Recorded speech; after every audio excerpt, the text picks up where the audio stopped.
Nunca se te dio el rock and roll tocarlo. No, pero lo quiero mucho. Me he vivido dentro del rock and roll, la música de las grandes orquestas y el buen jazz. Es lo que más me gusta. Sabes que me acuerdo que tenías una caja así con un montón de... Como que era una compilación de artistas de jazz, no me acuerdo. Todavía los tengo y los y escucho. me acuerdo también, sabes que cuando estábamos chiquitos, una película del Beard, ¿o cómo se llamaba? Beard, sí. Él fue uno de los grandes del jazz en los años 30. Él murió muy joven, tenía como 31, 32 años. ¿Y de una sobredosis de heroína. Ah, de heroína. Sí. Sí, yo pensaba que estaba enfermo o algo así. ¿Y por dónde te llegó el rock? Porque mi abuelo lo que pasa el gallo. es que en aquella época de los principios de los 60, pues era escucharlo en la radio, ¿no? Vivíamos en un barrio en el cual las casas estaban muy dispersas. ¿El mariachi? No, en la colonia Valderrama. ¿Y hasta cuándo te fuiste? Por la 12 de octubre. El mariachi nací ahí por la calle Carbó, ahí nací enseguida en la casa donde vivió Paulino Montes. ¿Quién es Paulino Montes? Paulino Montes fue el tercer gallo del mundo, sonorense, de box. ¿De box? Sí, él, pues, trágicamente murió atropellado en el Boulevard Luis Encinas ahí, ¿no? Neta, ¿siendo campeón? No, ya estaba viejo, retirado, alcohólico y todo lo que te dé la gana, ¿no? Como todo boxeador. Como todo, desgraciadamente, muchos boxeadores les ha sucedido. Y yo nací ahí en la calle Carbó, enfrente de la panadería de don Ricardo Islas y de la Nina Manuelita, que era la que le conocía las pompis a toda la gente en el mariachi, ¿no? Que inyectaba a todo el mundo. Entonces, de ahí nos cambiamos el 58, por ahí, 59, a la colonia Valderrama. Mi papá compró el terreno ahí. En ese entonces no había ni drenaje, ni agua potable, todo lo acarreábamos bueno, al principio yo en baldecitos chiquititos, ¿no? Pero porque yo fui el mayor, pues, o sea, nací el 55, a finales estaba chiquito, pero el agua potable y el drenaje a la colonia Valderrama no llegó luego. Entonces llegaban a repartir agua en pipas y uno los acarreaba en baldes y a veces los piperos te daban chance, ponían una manguera y le ponías los tambos a la orilla de la casa para que te los llenaran. Pero muchas veces no, y entonces te ibas y ponías los baldes rápido para que te los llenaran y arrancabas y los vaciabas a los tambos y corrías y toda la bola, tu abuela, tu abuelo y yo. Era como que hay agua y tú... Para que llenara el tambo del agua ahí, ¿no? Y ya posteriormente, cuando hubo la posibilidad de que hubiera agua potable allí y drenaje, el ayuntamiento, para que le saliera más barato a los colonos de ahí de la colonia, a toda la gente, entonces todos colaboramos haciendo la zanja. Entonces, te digo colaboramos porque yo le ayudaba a tu abuelo, pues, ¿no? O sea, era, si quieren agua, hagan la zanja. Hagan la zanja y nosotros venimos e instalamos todo. Y se ponían de que todos los vecinos, cada quien hace el tramo de su casa. tramo de su casa, exactamente. Entonces, el señor de enfrente, el de cante, mita, ¿no? Sí, era una cosa bien curiosa, ¿no? Y en esa área vivía mucha gente que trabajaba en el ayuntamiento, porque les dieron terrenos a ellos. Todo lo que... La 12 de octubre originalmente se había planeado un bulevar grandote. A lo que yo nombro el corredor gastronómico de la 12 de octubre. Sí. Entonces, cuando hubo la necesidad de darle los terrenos esos a los trabajadores del ayuntamiento. Bueno, no la necesidad, sino que el gobierno, como siempre, a lo facilito, no, pues ahí se lo damos. Entonces, la casa de nosotros en ese entonces era a orilla con la 12 de octubre.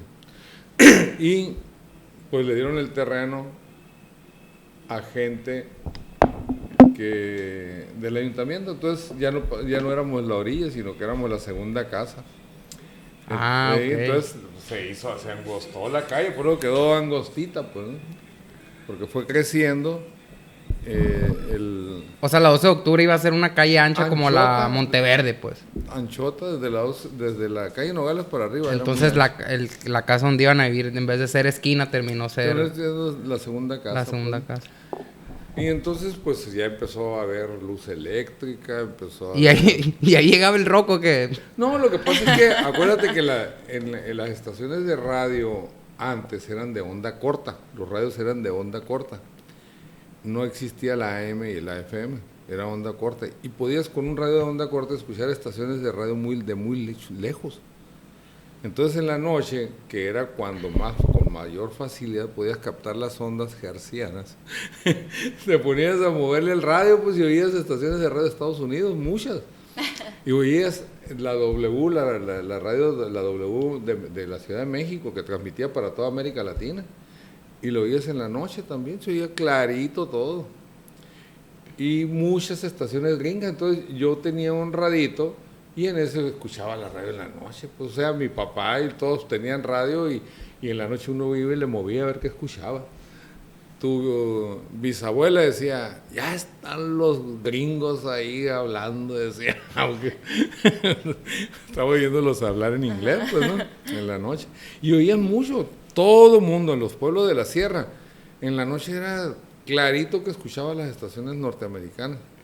Porque aparte, lo único que escuchabas en la sierra, por ejemplo en Matape, que está a 113 kilómetros de aquí, oías la DM, que era la estación que tenía más potencia para... DM. La XEDM.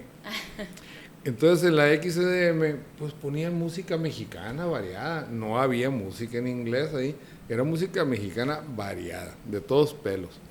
Entonces escuchabas todo el día la música esa.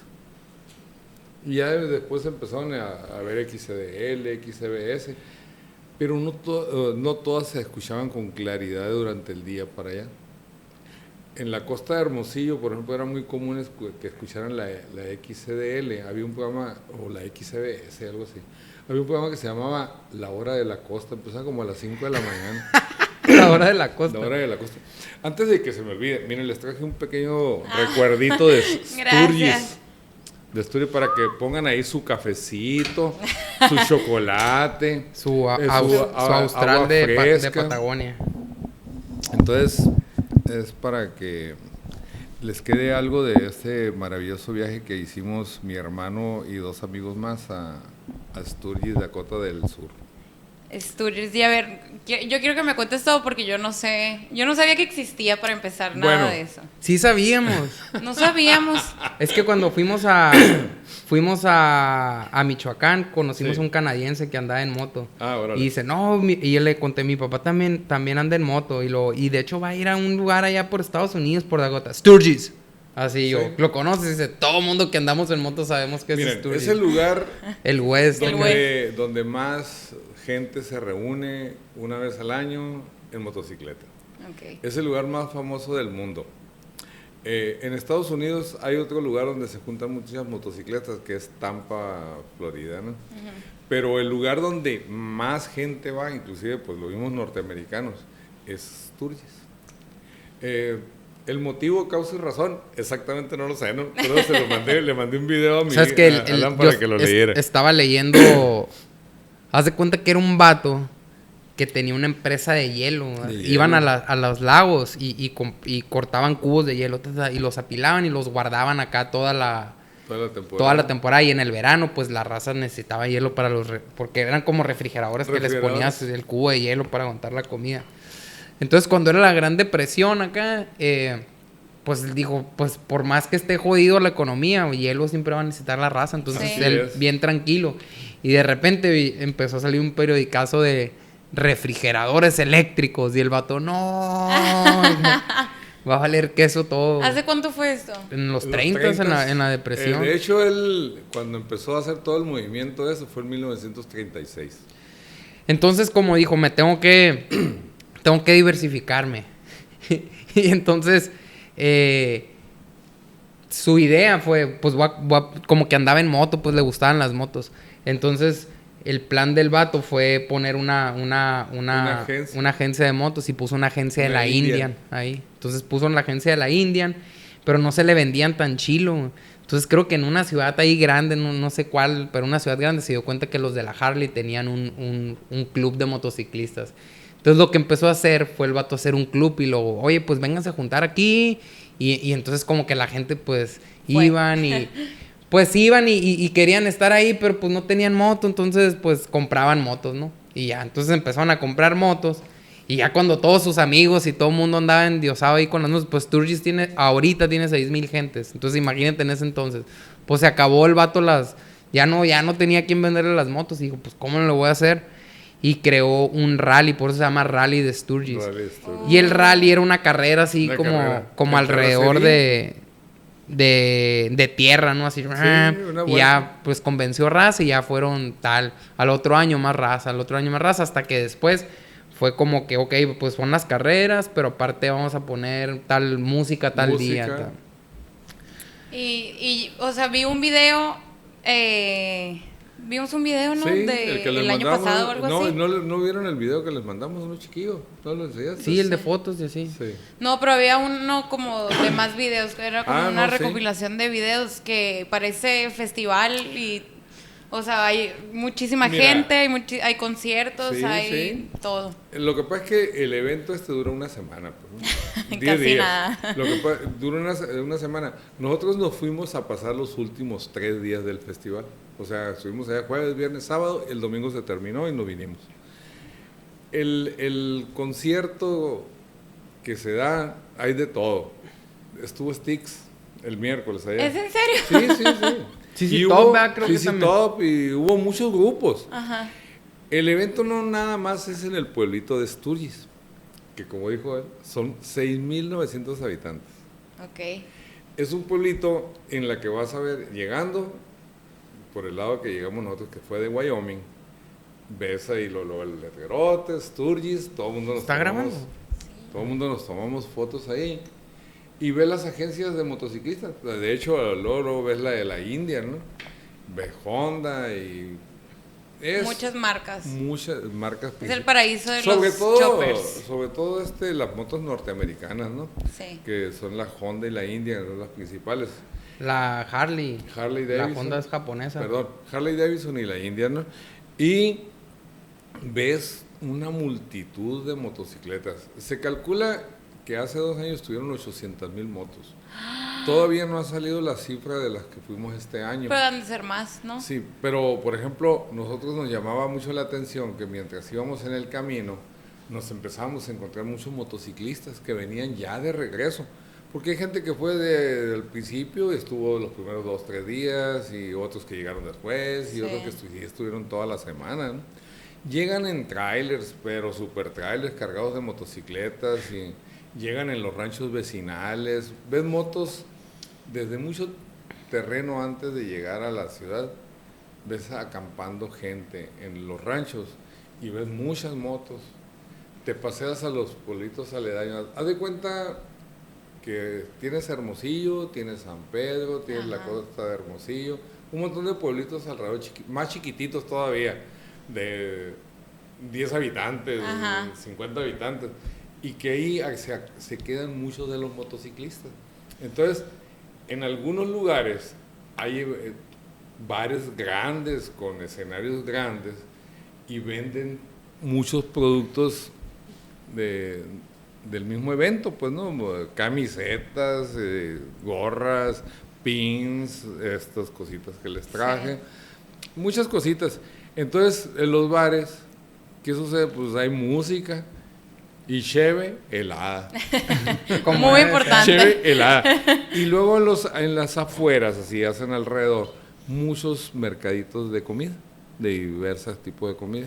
O sea que en realidad no hay una infraestructura fija para darle a toda la gente que... No alcanza. Y aparte, tenerla durante el resto del año, ¿qué harías? Pues sí. No funcionaría. Okay. Porque nos decía una señora que ella viaja de Canadá, la conocimos precisamente en la agencia de la Indian, y le llamó la atención que me vio la camisa que decía Sonora Riders, y me dice, que si ¿dónde venía? Y le dice, ¿dónde es eso? Y le dije que éramos de México, porque íbamos de México, y que habíamos caminado tantos kilómetros, y de ahí le llamó mucho la atención. Dice, yo vivo en Canadá, dice, y mi esposo y yo viajamos también mucho en motocicleta, hemos estado en muchos eventos, Texas, Arizona, Nuevo México, muchos lugares. Y ella trae su moto. un Spider de 3 ruedas, pues, ¿no? 2 ruedas anteriores y una posterior. Y su señor traía una Victory. Y como las ven de la Indian, ahí estaban, pues, ¿no? Y le llamó la atención y le dio mucho gusto. Y nos decía ella que si era la primera vez que íbamos, sí. ¿Y usted? No, yo vengo seguido, todos dice. los años. Y el evento del 4 de julio es muy bonito aquí, dice. Pues me imagino. Se pone muy bonito, que está muy pintoresco, pues, el pueblo. El caso es de que, dice, yo de aquí salgo y hago 2 días a Canadá. Dice, dormimos en Dakota del Norte y luego ya llegamos a los siguientes días a mi casa. ¿Y ustedes cuánto hacen de Hermosillo a Dakota? Porque para los que no saben, se fueron en moto, ¿no? Sí, Obviamente. Sí, viajamos en motocicleta desde la casa hasta allá y regresamos hasta la casa en moto, ¿no? Mira, nosotros nos programamos el viaje de manejar 8 horas diarias. Puedes llegar en poco tiempo, pero nosotros nos fuimos con tiempo porque quisimos disfrutar el paisaje, ¿no? Y el camino. Viajamos de aquí a Show Low el primer día. ¿Dónde es Show Low? Show Low está en Arizona, en la parte noreste de Arizona. Ahora, también viajan en ciudades así como... Van como en otro tipo de carreteras, no sé cómo. Sí, generalmente son carreteras vecinales, ¿no? No freeway. Sí los tomamos para acceder a las carreteras secundarias. Entonces, por ejemplo, llegamos a Tucson y en lugar de seguir por el freeway que va a Phoenix y que nos podemos salir más adelante y llegar a Globe, nos salimos en Tucson y tomamos la Oracle, que ahí te lleva hasta Globe. Entonces, ese fue nuestro camino. Llegamos a Show Low, ahí dormimos la primera noche. Disfrutamos muy rica la tarde porque llegamos en la tardecita, nos bañamos, fuimos a comer muy a gusto, una hidratada muy rica, muy helada, y a descansar para salir al otro día temprano, ¿no? El siguiente día el viaje fue ir a las 4 esquinas donde se juntan los 4 estados, Utah, Colorado, Arizona y Nuevo México. Ay, qué cool. De hecho, ahí nos tomamos unas fotos y tenemos los pies puestos en los 4 estados, ¿no? Muy bonito. Está es área muy desértica, fue área calurosa, pero ya el calor fuerte que tuvimos de aquí a Tucson, ya en esa área se quita ya no estaba tan fuerte. Y el camino a seguir fue hacia Cortés, Colorado ya. En Cortés, Colorado, ahí estuvimos un rato y comimos y seguimos hacia Monroe. Es que me llama la atención porque si alguien en carro hace esa ruta, no te dice esos pueblos, pues no te dice me quedé en Show Low, Arizona. Pero por lo que dice, porque se meten a las carreteras secundarias. Sí, entonces Monroe es un pueblito muy pintoresco que está en las faldas de las montañas rocallosas del lado oeste. En el viaje anterior que hice yo, que fui a Yellowstone, que no fui a Sturgis, sino a Yellowstone, en Cortés uno toma la decisión de tomar por Monroe o subir hacia Durango. Cuando uno sube a Durango es subir la cordillera y pasearte por arriba de las rocallosas todo el camino hasta Aspen. Entonces llegas a Silverton. ¿Y por ahí se fueron? No, esta ocasión no. Okay. Fue mi primera vez. Yo les dije a ellos, miren, el viaje, los 3 que iban conmigo no conocían para allá, ninguno. Entonces le dije, hay 2 opciones, subir las montañas, vamos sin más despacio, hay otros lugares muy bonitos de conocer, pero acá abajo está precioso también. Entonces yo les sugiero que como ahorita vamos un poco más lejos, nos vayamos por abajo. Sí. Y entonces ir por abajo es muchas curvas, muy bonito, a la orilla de los ríos, ver los paisajes, ver los ríos, ver los bosques, los pinos por todos lados. Y llegamos a Monroe y ahí dormimos, esa fue la segunda noche. Y la tercera noche, el tercer día de viaje lo hicimos rumbo a Carbondale, Aspen. Carbondale está en la ruta que te lleva directo a tomar el freeway que va a Denver, pues, ¿no? Pero ahí mismo te desvías hacia Aspen. Entonces nosotros nos fuimos de paso a Aspen, estuvimos en Aspen, anduvimos recorriendo Aspen, ahí comimos, está muy bonito. Como te digo, ya había estado. Y los llevé, fuimos hacia la ruta por la que yo llegué la primera vez, que es por la montaña. Entonces nos fuimos a caminar unos 10, 12 millas para arriba, para la montaña, para que vieran cómo está todo el recorrido. Son puras curvas cerradas. Nada que ver con las que hay para el novillo, ¿no? Okay. En primer lugar, carretera muy bonita, bien conservada, no tiene piedras. Ajá. Y todo bien peraltado, ¿no? Pero, en fin, para que vieran eso, ¿no? Entonces, tu tío Ramón, por ejemplo, dice, pues ya nos tocó andar por lo peor, ¿verdad? Me dice, sí, le digo, mira, tú subiste el novillo, le digo, anduvimos por allá, esto se te va a hacer muy diferente. Sí, es mucha curva y toda la cosa, pero bien hechas. Es otra cosa, pues no, bien estructurado.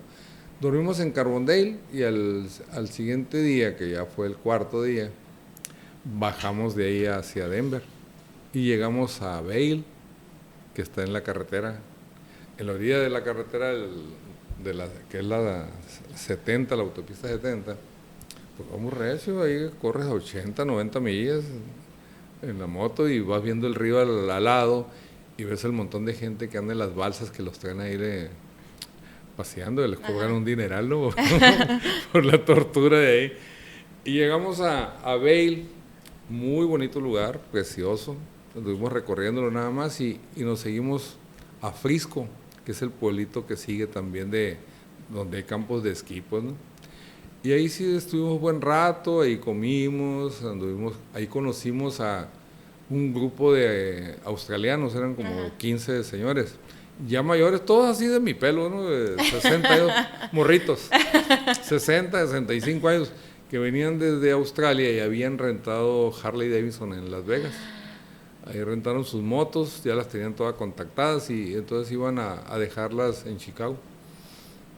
Entonces, ellos iban ahí junto con el grupo, iban muchos, 15 motocicletas, algunos iban acompañados, otros iban solos. Y nosotros nos quedamos en Denver 2 días, 2 noches dormimos ahí y aprovechamos para ir al zoológico, que a propósito nos tocó un evento muy bonito, ¿no? Resulta de que al del Uber le encargamos que nos llevara a un buen restaurante cerca del zoológico de Denver. Y sí, en efecto, muy buen restaurante, desayunamos muy a gusto. Y saliendo de ahí, pues atravesamos los jardines, ¿no? Los que hay enfrente del zoológico, y nos fuimos caminando. Ya casi en el zoológico andaba un ganso en la calle. Y resulta de que andaba un señor ahí batallando con el ganso. Y los muchachos ahí pues, nos pusimos todos, pues algunos acá del otro lado de la calle y otros sí se acercaron para ayudarle a empujarlo.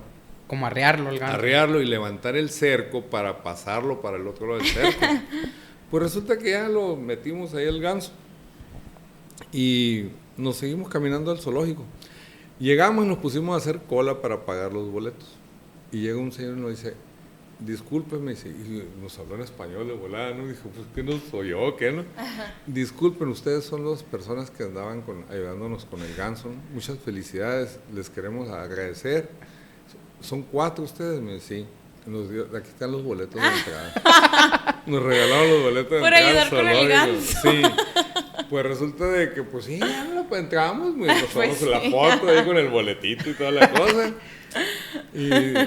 Y ya nos paseamos el sol y cuando salimos, cuando íbamos ya de salida, nos volvió a alcanzar el señor y nos dijo, ¿disfrutaron el zoológico? ¿La pasaron a gusto? Sí, muy a gusto.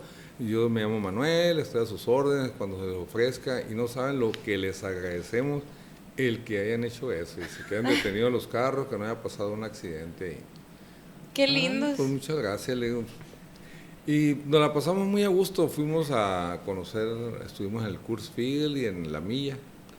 Y luego, cuando estábamos en el Coors Field, íbamos caminando, porque es muy céntrico donde está el estadio. Y íbamos caminando y le digo a uno de los compañeros, mira, esos camioncitos que están ahí chiquitos, le digo, son gratis, nos llevan al centro comercial donde tenemos que ir, porque iba a regresar unas cosas que habían comprado el día anterior. Y ya le dijo, Ramón Aguilar, pues él nació allá en Hollywood, y habla muy bien inglés, yo le digo, verás, pregúntale. Y le dice, sí, súbanse, no pueden lo dejar. Son gratis, te llevan gratis de todo el centro de Denver. Están ahí para mover a Sí, para eso. Y ya el día, eso fue martes y miércoles, estuvimos en Denver, y el jueves en la mañana muy temprano salimos rumbo a Asturias. O sea, salieron aquí el sábado y llegaron hasta el jueves a Asturias. Hasta el jueves Asturias. El jueves en la mañana temprano llegamos a Cheyenne que ya Wyoming. Haz de cuenta, la ciudad fronteriza entre los dos estados, ¿no? Entre Colorado y Wyoming. Y ahí desayunamos y muy a gusto se nos acercó el gerente de ahí de la tienda y nos dijo, le dio mucho gusto, vio las camisetas pues que eran mexicanas y nos empezó a hablar que él ha estado mucho en México, ha paseado por muchos lugares y que le daba mucho gusto ver que íbamos para ese lugar, ¿no? Ese día nos llovió, viento, entras a las planicies de los Estados Unidos, ¿no? Le decía a tu tío, porque él pensaba que todo eran montañas como las habíamos visto en Colorado y Arizona, pues, ¿no? Y le digo, no, vamos a recorrer muchos kilómetros de planicie, lomitas. Que era lo de los búfalos ahí. Ándale, donde danza con lobos y todo eso. Entonces se ve muy bonito, pues, todas las praderas, ¿no? Y carreteras a veces muy rectas, muy cansadas, pero luego nos caía la lluviecita, ¿no? Nos llovía y ya te despertaba, ¿no? Y luego aparte te encontrabas a mucha gente en moto, pues, ¿no? Y llega un momento en que se empieza a notar que cada vez hay más motos conforme te vas llegando al pueblo. Y hay una cosa que te llama mucho la atención también, el hecho de que ves a muchos que llegan en trailers, pues, ¿no? Con sus motos, en pick-up. O sea, que no se la avientan No, todo. no. Porque estaba viendo videos de había unas motos que no son para andar. No. Todas esas personalizadas generalmente las llevan guardadas, ¿no? Van en trailers, en remolques. Y las ves, pues llegan muy bonitas. No son motos Pues para la carretera de tantas horas. Son aparte para lucir son nomás. muy cansadas. Eso. Son para lucirlas, ¿no? No, son muy cansadas. Entonces, sí ves gente en motos custom, pero no en esas personalizadas. De hecho, las baggers, que es una custom muy arreglada y que les elongan las cajas, están muy bajitas de atrás, tienen una rueda grandota adelante. Pues para echarte 6,000 kilómetros en ellas, pues... Sí, no. Está acá. ¿Y desde cuándo andas en moto? Mira, yo aprendí a andar en moto muy chiquito. Ahí te voy a contar la historia. Mi papá, yo no recuerdo mucho porque los primeros años, pues yo estaba muy bebé cuando él andaba ya en moto. Mi papá prácticamente desde que se casó ya andaba en moto, pero usaba scooters italianas. Esas son las que había, Vespas, pues, ¿no? Aquí. Ajá. Yo así como que muy borroso, recuerdo una Vespa así como color grisecito con beigecito. No me acuerdo más de eso. Pero mi papá me platicaba que él andaba en esa. Yo me acuerdo mucho desde que él empezó a andar mucho en la Islo 175 scooter de doble asiento. En esa moto nos paseamos mucho. Andábamos, parecíamos la familia Burrón. ¿Sí sabes la historia de la familia Burrón en México? Bueno, para que entiendan, la familia Burrón es un pasquín viejo mexicano, de una familia mexicana, de un montón de gente en una familia, pues, y salían y se subían en un camión y todos sacando la cabeza por todos lados, ¿no? Era mucha gente. Eran de los pasquines viejos entretenidos mexicanos. Entonces andábamos en la moto. Revistas, como revistas. Revistas. Un cuento, pues. Sí, como historietas. Historietas. El caso es de que en esa moto, al principio, pues éramos mi hermana y yo. Entonces, a mi hermana la paraba mi papá enfrente, porque tenía una concha grande la moto, y la paraba y los pedales quedaban a los lados, entonces ella se ponía derechita en medio y se agarraba en medio, ¿no? Y yo iba sentado en una cajita que le había adaptado mi papá después del asiento de atrás. Ajá. Sobre lo que era el guardafango. Tenía una caja donde él echaba herramientas y todo, porque aparte de... Su trabajo era de cobrador, pues, pero aparte de hacer eso, pintaba muebles de oficina, arreglaba cortinas venecianas y todo eso. Entonces en esa caja acomodaba el compresor o echaba la herramienta con la que trabajaba, o el material que iba a utilizar. Y ya después llegó mi hermano Ramón, entonces ya era yo sentado atrás, Pati adelante, paradita, y él en los brazos de mi mamá. A la madre. Ahí vamos todos. Pero el Hermosillo de aquel entonces Pues era muy sí. diferente, ¿no? A pesar de que eran calles de terracería, pues el tráfico no era mucho. Era muy poco. Todavía circulaban muchas carretas vendiéndote verdura, vendiendo agua. En carretas. Sí. Y luego aparte los triciclos de bicicletas. Ah, sí. pues vendían las tortillas en ellos, pues iban y vendían tortillas a los barrios, tenían una campanita, ¿no? Y salía uno, y viene el tortillero, ¿no? Entonces, en esa moto, pues ¿qué tendría yo? Como 10 años más o menos cuando la empecé a mover. Ajá. Se prendían de pedal, nada de que electrónica como ahora, ¿no? No, era de pedalazo. Todavía existen, pues, no todavía existen, pero en aquel entonces no había otra opción. Era la única. Era la única opción, era de pedalazo. Entonces me hacía, subí en el pedal y me dejaba caer para que prendieran. Con todo el peso. Todo el peso encima para poderle dar, porque Sí. pateaba también muy duro. Entonces, mi papá la recarga, la ponía y de tal forma que entonces yo ya la echaba a andar, le metí el cambio y entonces aunque estuviera ladeadita salía, pues, ¿no? Y luego tenía la ventaja la moto como la que tengo ahorita, que no se acostaba, pues, sino que quedaba de ladito. Si se Cuando te llegaba a caer o algo así. Se quedaba de lado, Ok. por la misma concha que traía grande hasta atrás. Entonces en esa aprendí a andar yo, parada. Iba parado y le aplastaba los cambios y los frenos, ¿no? Y todo. Sí. Y ahí me hice aficionado a la moto. Yo conviví mucho con mi papá, andaba mucho con él. Soy el mayor y le ayudaba a él, pues cuando él tenía contratos de pintar muebles de oficina, por ejemplo en los bancos lo hacía, pues ya que se salían los trabajadores del banco. Entonces nos quedábamos ahí, había otro amigo de mi papá, muy querido de él, que también ya falleció hace algunos años, que nos juntábamos ahí. No y tenía él, apodo. el Tito Vitaminas. El Tito Vitaminas. Muy querido por todos. El caso es que nos poníamos, nosotros le lijábamos los muebles y los limpiábamos y todo, y mi papá los iba pintando. Es que pues tarde salíamos de ahí. Pues ¿no? sí. Y lo mismo las cortinas, ¿sabes? Que se llevaba las cortinas a la casa. Y en la casa todos nos poníamos, Pati y le tocó hacer eso, ayudarme a lijarlas, las tiras, eran tiras metálicas, la de las cortinitas esas que le hace así. Ah, ya. Antes se llamaban cortinas venecianas, eran metal ancho, grande y tenían unas tiras de tela muy grandes y la parte inferior y la superior era madera. Entonces los herrajes con las que se movían todo eso, mi papá se los cambiaba, les cambiaba el encordado, la tela y las pintaba. Entonces en la casa teníamos una mesa atrás, en el patio, donde las ya lavaditas y lijaditas se las acomodábamos encima y las pintaba. Y allá vivían en la Aventura Getena en ese entonces. En la Juan José Aguirre. Ah. En la Juan José Aguirre ahí la hacíamos todo eso. Okay. Y así me hice aficionado a las motos con él, ¿no? Entonces después, a medida que fui creciendo, pues ya me repartí el trabajo de él. Me decía, mi papá era muy luchón, hacía miles de cosas.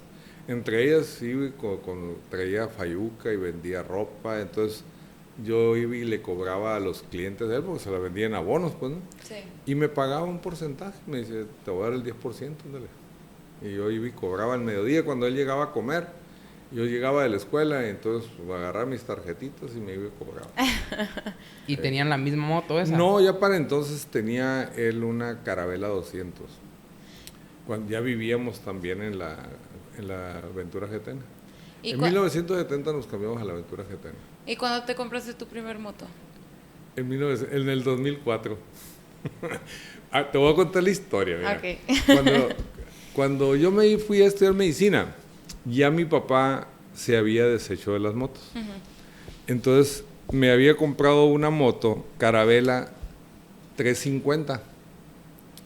Pero ya estaba. ¿Esa fue la primera moto tuya? Sí, pues que me la había comprado, pero la disfruté muy poquito. Okay. Porque luego coincidió que yo me fui a estudiar medicina y la vendió. Se la vendió, de hecho, a la misma persona que se la había vendido.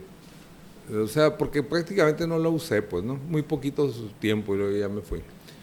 Entonces, cuando yo estuve en México, él ya no había moto en la casa.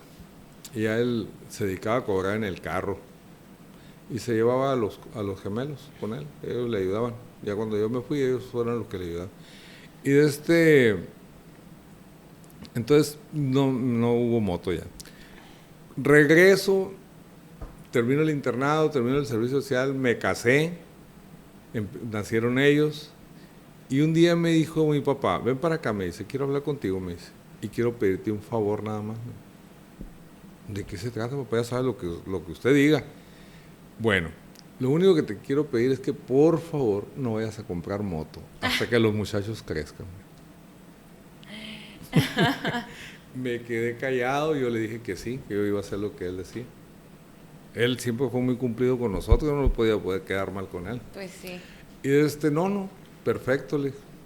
Entonces, el 2004, ya andaba con el gusanito de las motos y le dije, oye papá, me voy a comprar una moto, está bueno para andar allá en el Real del Alamito, le digo. Ya teníamos el Real, pues ya estaba funcionando ya todo, para andar allá en el Monte Negro. Y como ellos no estaban aquí, ya... ¿Dónde estaban? Guadalajara. En Guadalajara. Ah, ya. A ellos no les tocó... Yo llegué a unas vacaciones y ya andaba en moto. Mi papá.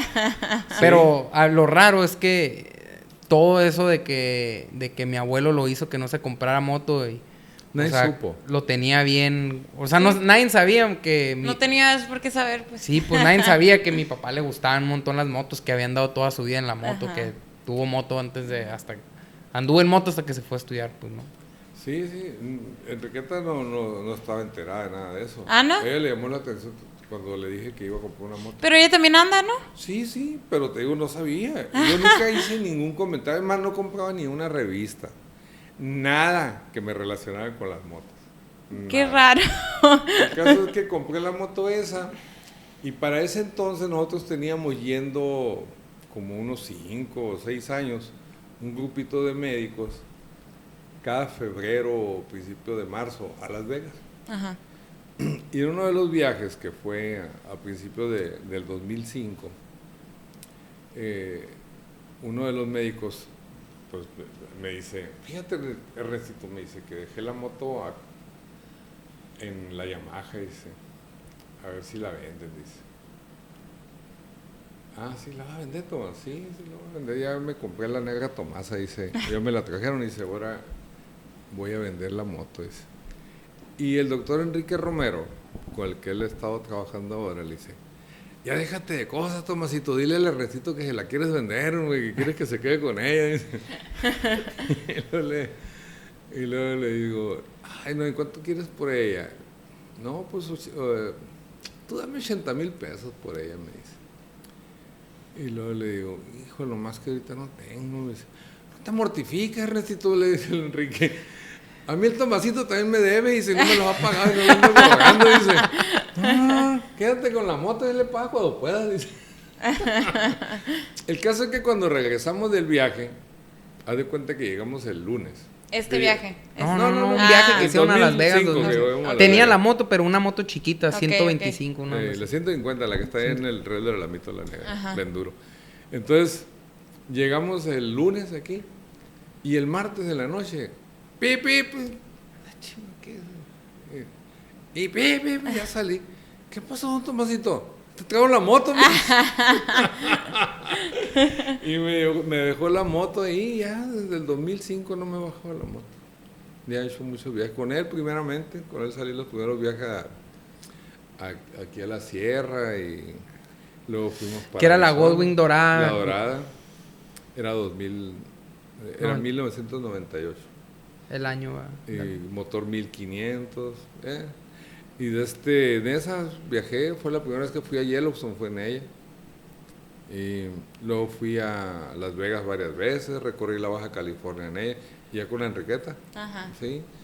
Y a Las Vegas también le tocó a Enriqueta ir varias veces conmigo. A Tucson, a conciertos, Qué padre. a Álamos y todo.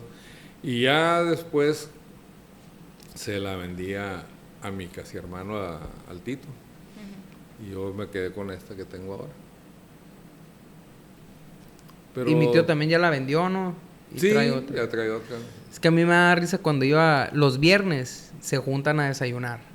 Y cuando tenía las guardias, que me cambiaban de guardias, a veces que tenía guardia el jueves y salía a las 7 de la mañana, pues del viernes, y me decía, aquí vamos a estar desayunando. Y ya llegaba y había puros de los de las motos, ¿no? Y se sabían como el árbol genealógico. Era la moto del licenciado, que luego la trajo el no sé quién, y la trajo quién, y se la van a... Sí. O sea, de todas las motos así grandes, así, saben cuándo la ¿De compraron, si la usaron, de quién Por era. ejemplo, una de las motos que fue al viaje es igual a la mía.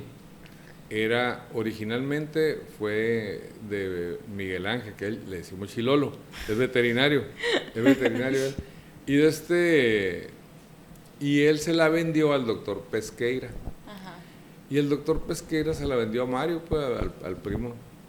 Entonces, todo queda en familia. Oye, ¿cómo se portó la chilola? Me dice. La chilola. Muy bien, le digo, las Goldwing no dan lata, le digo. ¿Y ahora qué motos llevaban? Dos Goldwing, la Indian de tu tío y una Harley Davidson del otro Ramoncito Aguilar. Íbamos 4, dos Goldwing, una Harley y la Indian. Oye, ¿y cuando iban en el viaje, no se sacan de onda que sean de México? Fíjate que inclusive vas con la idea de que a lo mejor allá te hacen, así te ven raro porque no llevas Harley Davidson, ¿no? En estudios. Pero no. Pues es de la India, para empezar. No, sí, pero no pasa nada de eso. Es cierto, la mayoría de las motos que ves ahí, yo creo que fácil, el 90%, si no el 87, el 90% de las motos que andan ahí son Harley Davidson. ¿En serio? Es la inmensa mayoría. Hay mucha moto Indian, obviamente ya. Lo que pasa es que Indian dejó muchos años de producir motos, pues. Entonces ahorita están retomando el mercado y es la moto más apreciada por los norteamericanos. Es la más vieja, nació en 1901. Pues. Entonces es una moto muy histórica para los norteamericanos, la quieren mucho, pues, ¿no? Entonces ha ido creciendo la cantidad de motos que hay. Luego, otra moto que se estuvo produciendo y que se suspendió hace 2 años su producción es Victory. Y veíamos muchas. Es una ¿Ya moto la dejaron de hacer bonita. otra vez? Hace 2 años la dejaron de hacer. ¿Por qué? Porque producen a la Indian, pues es la misma compañía, compraron todo eso. Okay. Es probable, dicen, que la vuelvan a hacer porque hay mucha demanda de la moto, esa es muy buena. Y la otra es de las otras motos, mira, por ejemplo, de las motos extranjeras que más se veían allá. La Triumph. Es la Honda, ¿no? La Honda. La Honda y sobre todo la Goldwing, la viajera, pues, ¿no? Y de las marcas europeas, la que más se ve es Triunfo. Sí veías BMW, pero no como esperarías verlas, ¿no? Un montón, ¿no? Muy pocas. Aquí sí mucha raza trae BMW, sí, ¿verdad? Y hay una agencia ahí de BMW, ¿sí? Y todo, y aparte en los otros pobladitos así estaban los trailers que llevan las motos de la fábrica, montadas y acomodadas. O sea, que es el evento, todos tienen que estar ahí, todos. Y estaba Honda, Suzuki. ¿Y de las de acostadas no hay mucho? No. Esas son las de en Daytona, sí. En Daytona son las que rifan las deportivas. Y entonces, pero de ahí no, es la custom. Y algo que llama mucho la atención es ver la gran cantidad de gente adulta.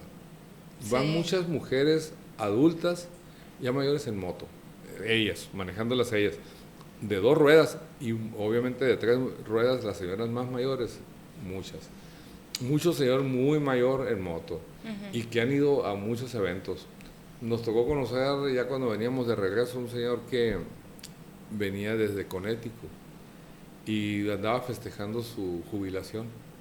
Y venía recorriendo, dice, no, yo no sé cuándo voy a regresar todavía para mi casa, dice, porque... ¡Qué a gusto! Digo, pero usted viene solo, le... Bueno, es que hasta Asturias llegamos 3, venían otros 2 amigos conmigo, pero ellos tenían que regresarse a trabajar, y yo ya no. Entonces, la vida. Nos encontramos en Panguitch, en Utah. Ajá. Y había recorrido lo mismo que nosotros, había estado también en Jackson y en Yellowstone, venía la misma rutita. Y dice, no, voy a dar la vuelta, dice, y voy a ir a parar a Denver porque es aniversario de mi nieta, dice, voy a ir a festejar su cumpleaños. Pero no sé cuándo regrese para mi casa. Qué padre. Entonces hay mucha gente así, pues que viaja mucho en la motocicleta y las... adora, pues, ¿no? Pues al sí, igual que yo. Sí. No, sí. Quien no se ha subido en una moto no puedes decir nada. Es la sensación de andar en una motocicleta es otra cosa. Sentir el aire que te pega en la cara, la lluvia, el calor, todo es otra cosa. Y nunca, bueno, traen casco, ¿no? Supongo. Sí, sí. Ok, sí. Sí. Pero ahí en el pueblo puedes andar sin el casco, sí, ¿no? Sí, ahí sí puedes andar sin casco. ¿Y nunca te pasó que se te estrella? Ah, sí. No, sí. Y mira, por ejemplo, en el área de Monrose a Carbondale, pues vas a la orilla del río y hay muchos animalitos, pues, y nomás sientes ¡tom! El trancazo, se estrellan en el casco. Y llegábamos con el windshield todo cubierto y los faros todos llenos de palomitas. Pues sí. Y en el área que estuvo más fuerte fue de Utah, de Salt Lake City, Utah, ya que tomamos el campo, que entramos al campo, cuando llegamos a Panguich en la mañana, tapizada la moto, ¿no? Tuvimos que limpiarla pero mucho, echarle agua para que se cayera bien todo. Oye, ¿qué le dirías a toda esa gente que se quiere comprar una moto pero que no lo dejan en su casa? Bueno, hay una cosa que me llamó mucho la atención con el doctor Martínez Estrada. En una ocasión, él fue el que me vendió la moto, ¿no? La primera. Alguien le preguntó eso, le dijo, no, es que mi mujer dice, se enoja, no quiere que compre una moto. Y él le dijo, pues cambia de mujer. Pues cambia de mujer, le dice, pues, ¿cómo que te está limitando a hacer lo que tú desees? Le digo, ¿tú haces lo mismo con ella? Pues no, entonces, pues cambia de mujer. Le digo. No, mira, yo tuve la suerte, Enriqueta es otra cosa, pues no, y... Pues hasta anda ella también. No, ella se sube y se la pasa a gusto, a veces a lo mejor no tan a gusto, pero aguanta. Porque hay veces que ya nos ha tocado unas 2 ocasiones llegar con mucho calor a Hermosillo. Una vez veníamos de Las Vegas y de Santana para acá el calor estuvo insoportable. Llegamos a comer ahí al famoso Elba, ¿no? Ya sabes, ¿no? Llegamos ahí. Hoy fui. Y ahí veníamos en camino y yo estaba a punto de decirle al doctor Martínez que me iba a parar en Carbó, que no aguantaba el calor y me iba a deshidratar. Cuando me dice, voy a salirme, no aguanto. Me dice, perfecto. Y llegamos y no te miento, 2 botellas de suero así, una tras de otra. Y de ahí le hablamos a Ernesto, él venía esa vez era 15 de septiembre, venía de Monterrey. Y acababa de aterrizar aquí y le digo, oye Ernesto, le digo, ahorita aquí ya llegaste al museo, ya aterrizaste, ya abrieron la puerta. Estoy saliendo del avión, papá, estoy viendo Hermosillo. Pues llegas y prendes los aires, le digo, estamos bien cerquita, una hora más estamos ahí en la casa, le digo. Una cosa, y te digo eso, lo ha aguantado ella, pues. Sí. La primera vez que salió conmigo en la moto, se subía en la otra, en la enduro, y andamos en el lodo, en el real, y no le daba miedo. Y a esta sí le daba miedo subirse. Entonces un día el doctor Martínez y otro amigo y sus esposas fuimos a Valle de Quín. En moto. En moto, sí, para que ella agarrara confianza, ¿no? Y cuando llegamos allá, se bajaron las señoras y lo volaron y le preguntaron, oye, Ketita, ¿cómo te sentiste? Con razón no se quieren bajar. Ya amarré, dije. Y luego a los días fuimos a Navojoa a una concentración de moto, ya tenemos unos amigos y vamos a aprovechar. Y salimos de aquí de Hermosillo y desde que salimos de Hermosillo hasta Bicam nos llovió. Un poquito antes de llegar a Bicam dejó de llover. Dije, híjole, a ver si... Llegamos, nos paramos en la gasolinera y toda la cosa. ¿Cómo te sientes? Se ve preciosa el agua volar por arriba. Dije. Porque el windshield que tenía la otra moto era muy alto. Entonces pegaba el agua y se levantaba. Pues, y hacía una cortina cuando ibas manejando, no te caía nada de agua. Si le aflojabas, sí, ¿no? Pero mientras ibas corriendo, el agua... Y lo que más te mojas en la moto son las rodillas. Pues sí. Porque es lo que te queda más hacia afuera, más descubierta. Pero a mí no me gusta ponerme impermeable. La chamarra que uso es protectora, pues es térmica. Le puedes quitar la cubierta y el forro y te entra el aire, entonces pues, traes todos los protectores puestos y andas muy a gusto. Y si ves que llegas a un área donde va a llover mucho, pues nomás le pones la cubierta, lo de encima, y ya no te entra el agua. Pues sí. Y los animalitos, pues de todo habido, mira, que se te meten por el casco, ¿no? Sí, no, eso yo creo que es lo que más aquí en los lentes. Me han pegado. O sea que llevas a cumplir 15 años haciendo viajes largos. Sí. En la moto. Sí, 15 años. Y qué raro que ninguno de los dos, el Ernesto pues, y el Alan, a él le gusta más. Los dos aprendieron a andar en la moto. Pero él ha entendido muy bien que no hubo necesidad de decirle, ¿no? De que tiene su tiempo y que pues sí. va a llegar el momento.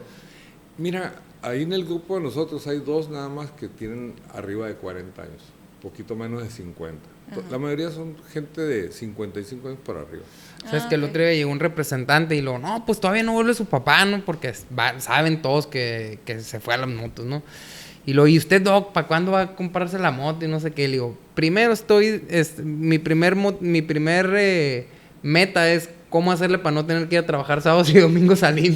Ya después si me compro la moto. Sí. Y hay un montón que la tienen guardada acá, que se la compraron y pues... Primero necesito tiempo, ¿no? Para usar la moto y luego sí, ahorita mi prioridad es no trabajar de lunes a domingo. Y ya cuando tenga resuelto eso, entonces ya veré si me gustan las motos, ¿no? Claro, pues... Aunque yo, pues, o sea, obviamente que yo veo eso... Y a mí se me hace como algo que tienes que hacer en la vida. Algo súper normal. O sea, a mí se me hace que va a llegar un momento, así como su mejor amigo o mi tío Tito, pues que es su amigo, tiene su moto y salen. Pues así se me hace que va a llegar un momento en que yo quiero hacer eso con mis amigos. Y no lo veo como algo raro, pues lo veo como, según yo, algo súper normal, que va a llegar el momento en que nos vamos a ir todos en la moto. Y la cosa o con mi hermano, pues porque él va con su hermano, pues, Ajá. o sea, no lo veo como que, lo vi en una película o hay que hacerlo. No, para ti es de que, pues, así es en mi casa. Sí. Por ejemplo, mi hermano, yo no sabía, pues, pero estaba platicando con Enriqueta ahora que estaba en el viaje allá. Y le digo que andaba muy contento Ramón, que estábamos... De hecho, yo también le digo, pues muy contento de que andemos juntos los dos y se formó un muy buen grupo, nos lo hemos pasado a todo dar, le digo. Y le dice, es que tú no sabes cómo traía todo el mundo en su casa. Es que voy con mi hermano, nos la vamos a pasar bien suave. Sí, era el gran gusto de él que viajamos juntos. Los hermanitos. ¿No? Y nos la pasamos muy a gusto, fíjate, muy, muy a todo dar. Pues sí, qué padre. Me imagino. Se conformó un buen grupo. Originalmente éramos 10. 10. Sí, y de 6 hecho... no los dejó. No, de hecho llegaron 3 de ellos allá. Uno de ellos había cancelado porque su bebé iba a nacer para las fechas en que nos íbamos. Y sí nació, pero nació como 15 días antes. Entonces pudo ir. Bien, sí. Y los otros 2 también fueron. Entonces fuimos 7, pero 4 anduvimos juntos todo el viaje. Ellos fueron y se vinieron más rápido, pues, okay. ¿no? Porque tenían compromisos. Pues de hecho, llegaron aquí cuando nosotros ya andábamos todos en Utah, allá paseándonos. Ya estaban aquí en Hermosillo. Qué padre. Pues... Es bonito el ambiente de las motos. Hay mucha camaradería, sí, mucha convivencia. Sí, a mí me ha tocado pasar... pues cuando fui al funeral del Güero León, sí. Y llegabas a la funeraria y afuera estaban todas las motos estacionadas y a mí se me hace muy bonito ver eso de que... Pues obviamente iban por ustedes, pues, pero estaba llenísimo de motos, me acuerdo. Se veía muy bonito. Sí. Y ahí es bien curioso, en Estados Unidos hay algunos grupos que tú tomas el teléfono de ellos, ¿no? Y de hecho yo tengo la tarjeta ahí, pero salen las revistas y todo también norteamericanas, en la que tú, si te pasa un accidente, pues marcas a ese número y les dices en qué área estás, en qué parte estás, y de volada buscan a alguien de los conocidos de ellos que vivió en el área para que vaya y te auxilie. O sea, tienen una red de... Sí, una red. O sea, son puros motociclistas. Sí. Pero sí, son bien lindos, ¿no? Todos, o sea, son bien como familiares. Y no, nada de que eres negro, chino, güero... No. Andas en moto, entonces. Andas en moto. No sé si se han preguntado en alguna ocasión por qué lo de las calaveras entre los motociclistas. ¿Por qué? Bueno, es que dicen que la amistad, el compañerismo no tienen rostro, pues, ¿no? La buena voluntad no tiene rostro, nada de eso. Mira, y la gente que piensa que es por peligroso y por nada de eso, rudos, tiene nada que ver de eso. Y está todo bien está tierno. en el lado positivo, sí. ¿No? Y me dijeron a mí que a veces, no sé si sea cierto, ¿no? Pero que en los chalecos o en las chamarras, que los parches son porque hacen algo bueno, así. Y también como están los que también están los que hacen cosas malas, ¿no? También ahí están anotados ahí, hay claves que si te ven en la chamarra puesto esos números, saben de qué se trata, ¿no? La misma policía te detecta. ¿En serio? Sí, sí. Pero también las cosas buenas. Por ahí en el YouTube puedes ver eso, que es el significado de los símbolos de las motos. Está muy interesante. Sí. Algo que me llamó mucho la atención allá, mira, a finales de los 60s y principios de los 70s existía un grupo de Hells Angels, de californianos. En aquella época estaban muy relacionados con borracheras, tráfico de drogas y todo ese tipo de cosas, ¿no?